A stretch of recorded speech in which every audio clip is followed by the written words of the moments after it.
இந்த செய்தியை உங்களுக்காக வழங்குவது அருண் மசாலா. 1983 ஆண்டிலிருந்து தரத்துடன் தன்மை மாறாத அறுசுவை சமையலுக்கான அருண் மசாலா.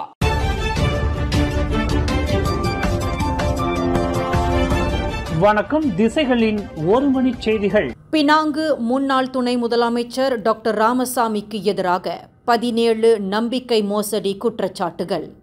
பினாங்கு இந்து அறப்பணி வாரியத்திற்கு சொந்தமான நிதியை நம்பிக்கை மோசடி செய்ததாக மாநிலத்தின் முன்னாள் துணை முதலமைச்சர் டாக்டர் பி ராமசாமிக்கு எதிராக 17 குற்றச்சாட்டுகள் சுமத்தப்பட்டுள்ளன. இன்று காலையில் பினாங்கு பட்டவத் செஷன்ஸ் நீதிமன்றத்தில் நீதிபதி நூல் ஹஸ்மி அப்துல்லா முன்னிலையில் நிறுத்தப்பட்ட 76 வயதுடைய ராமசாமி தனக்கு எதிராக கொண்டு வரப்பட்டுள்ள 17 நம்பிக்கை மோசடி குற்றச்சாட்டுகளையும் மறுத்து விசாரணை கோரியுள்ளார். பினாங்கு இந்து அறப்பணி வாரியத்தின் தலைவராக டாக்டர் ராமசாமி பதவி வகித்த போது அவரால் முதல் முறையாக தைப்பூச விழாவில் அறிமுகப்படுத்தப்பட்ட தங்க ரதத்திற்கு பயன்படுத்தப்பட்ட தங்க முலாம் பூசப்பட்ட தங்க ரத கொள்முதல் மற்றும் அறப்பணி வாரியத்திற்கு சொந்தமான பணத்தில் தனக்கு வேண்டியவர்களுக்கு கல்வி உபகார சம்பளம் வழங்கியது மற்றும் மருத்துவ நிதி தொடர்பில் மொத்தம் 8 லட்சம் ரிங்கெட் சம்பந்தப்பட்ட நம்பிக்கை மோசடி குற்றச்சாட்டு அந்த முன்னாள் பேராசிரியருக்கு எதிராக கொண்டு வரப்பட்டுள்ளது. தங்கரதம் கொள்முதல் மற்றும் கல்வி உபகார சம்பளம், மருத்துவ நிதி ஆகிய விவகாரத்தில் தமது அதிகாரத்தை துஷ்பிரயோகம் செய்து அறப்பணி வாரியத்திற்கு சொந்தமான பணத்தை மோசடி செய்துள்ளதாக டாக்டர் ராமசாமி மீது குற்றச்சாட்டுகள் சுமத்தப்பட்டுள்ளன. கடந்த 2010 ஆண்டு முதல் 2023 ஆண்டு வரை பினாங்கு இந்து அறப்பணி வாரியத்தின் தலைவராக பதவி வகித்த டாக்டர் ராமசாமி 2019 ஆண்டு மே மாதத்திற்கும் 2022 ஆண்டு பிப்ரவரி மாதத்திற்கும் இடைப்பட்ட காலத்தில் இந்த குற்றங்களை புரிந்ததாக நீதிமன்றத்தில் தெரிவிக்கப்பட்டது. பினாங்கு இந்து அறப்பணி வாரியத்தின் ஆணையர்கள் குழுவின் அனுமதி பெறாமலேயே மேற்கண்ட நிதியை தன்னிச்சையாக அங்கீகரித்து அறப்பணி வாரியத்தின் பணத்தை நம்பிக்கை மோசடி செய்துள்ளார் என்று டாக்டர் ராமசாமிக்கு எதிரான குற்றச்சாட்டில் விவரிக்கப்பட்டது. குற்றவாளி என்று நிரூபிக்கப்பட்டால் கூடியபட்சம் 20 ஆண்டு சிறை, அபராதம் மற்றும் பிரம்படி தண்டனை விதிக்க வகை செய்யும் குற்றவியல் சட்டம் 409வது பிரிவின் கீழ் ராமசாமிக்கு எதிராக மலேசிய ஊழல் தடுப்பு ஆணையமான SPRM இக்குற்றச்சாட்டுகளை கொண்டு வந்துள்ளது.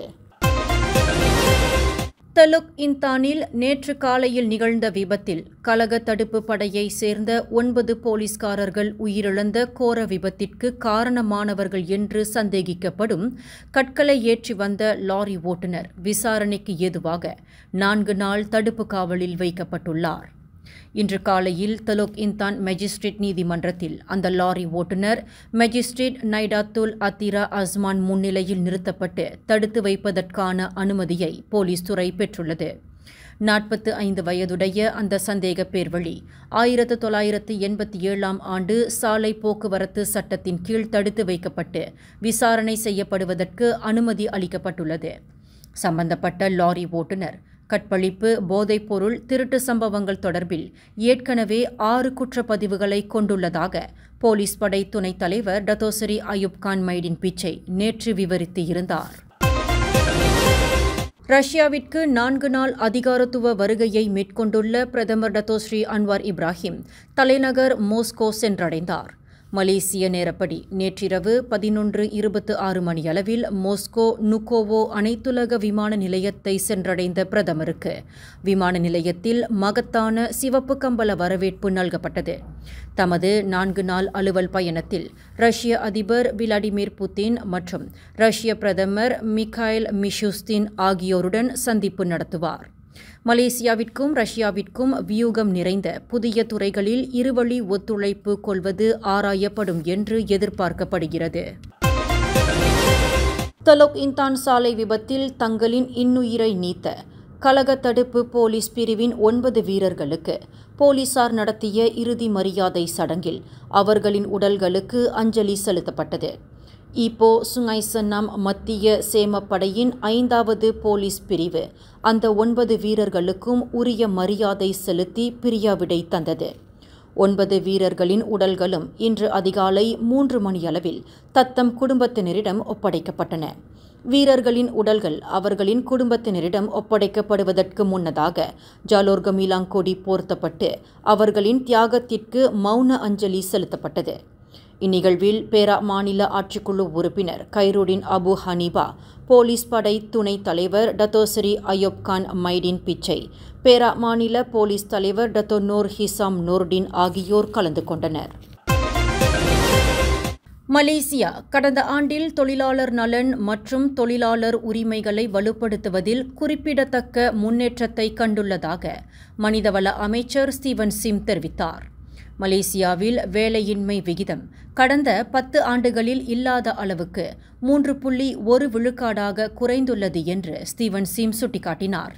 தென்கொரியாவின் ஜேஜூ நகரில் நடைபெற்ற எபெக் எனப்படும் ஆசிய பசிபிக் பொருளாதார ஒத்துழைப்பின் மனிதவள மேம்பாட்டு அமைச்சர்கள் ஆய்வரங்கில் உரையாற்றுகையில் ஸ்டீவன் சிம் இதனை தெரிவித்தார். மலேசியாவின் குறைந்தபட்ச ஊதியத்தில் 13 விழுக்காடு அதிகரிப்பு மற்றும் தொழிலாளர்களுக்கான சமூக பாதுகாப்பு சலுகைகளில் 20 விழுக்காடு அதிகரிப்பு உள்ளிட்ட பல முக்கிய சீர்திருத்தங்கள் குறித்து ஸ்டீவன் சிம் தமது உரையில் விவரித்தார். முன்பு மலேசிய மக்கள் மட்டுமே அனுபவித்து வந்த முழு சமூக பாதுகாப்பு சலுகைகள் தற்போது வெளிநாட்டு தொழிலாளர்களுக்கும் மலேசியா விரிவுபடுத்தியுள்ளது. 43 ஆண்டுகளுக்கு பிறகு தொழில் பாதுகாப்பு மற்றும் சுகாதாரம் குறித்த அனைத்துலக தொழிலாளர் அமைப்பின் ILOC 155 ஷரத்தை சட்டமாக்கியுள்ளோம். தொழிற்சங்கங்கள் அமைப்பில் முந்தைய கட்டுப்பாடுகளை தளர்த்தியுள்ளோம். மேலும் கல்வி மற்றும் பயிற்சி தொடர்பான பல்வேறு திட்டங்களுக்கு 10 பில்லியன் ரிங்கெட் வரை ஒதுக்கியுள்ளோம் என்று ஸ்டீவன் சிம் குறிப்பிட்டார். வீட்டிலேயே வேலை செய்து வரும் இல்லத்தரசிகளுக்கு சமூக பாதுகாப்பு அனுகூலம் ஏற்படுத்தப்பட்டுள்ளது. முதல் முறையாக தொழிலாளர்களின் சராசரி ஊதியம் 3000 ரிங்கெட் வரம்பை தாண்டியுள்ளது. இது மலேசியாவின் ஊதிய வளர்ச்சிக்கான ஒரு முக்கிய மைல்கல்லை குறிக்கிறது.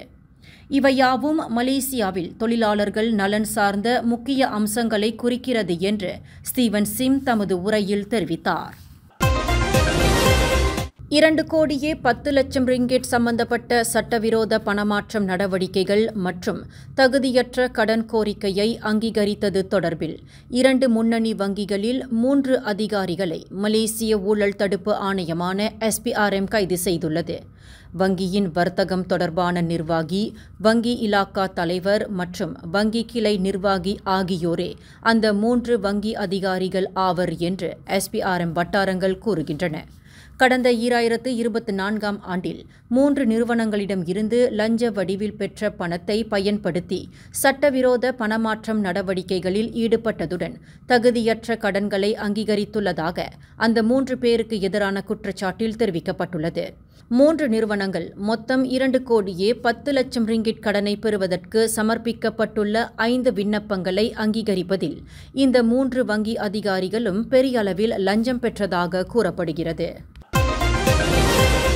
கழிப்பறையில் இருந்த மாதுவை கைபேசியில் ரகசியமாக வீடியோ படம் எடுத்த நபர் கைது செய்யப்பட்டுள்ளார். கடந்த மே 4ஆம் தேதி ஜோஹூர் சகமாட் பண்டார் புத்ராவில் உள்ள ஓர் உணவகத்தின் கழிப்பறையை பயன்படுத்திய மாது வெளியில் சந்தேகத்திற்கு இடமாக இருந்த நடமாட்டத்தைக் கண்டு கதவை திறந்தபோது 20 வயது இளைஞர் கைபேசியுடன் அங்கு நின்று கொண்டு இருந்ததைக் கண்டு அதிர்ச்சிக்குள்ளானார்.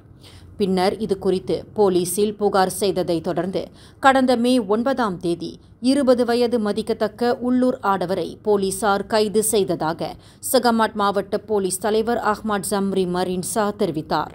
பிடிப்பட்ட நபரின் கைபேசியை சோதனையிடப்பட்ட போது பெண்களின் 16,000 புகைப்படங்களை பதிவிறக்கம் செய்து இருப்பது தெரியவந்துள்ளதாக அஹ்மத் ஜம்ரி குறிப்பிட்டார். அந்த படங்களில் 2 பெண்கள் கழிப்பறையில் இருந்த காட்சியாகும் என்று அவர் மேலும் விவரித்தார். இந்த செய்தியை உங்களுக்காக வழங்கியது அருண் மசாலா. 1983ஆம் ஆண்டிலிருந்து தரத்துடன் தன்மை மாறாத அறுசுவை சமையலுக்கு அருண் மசாலா.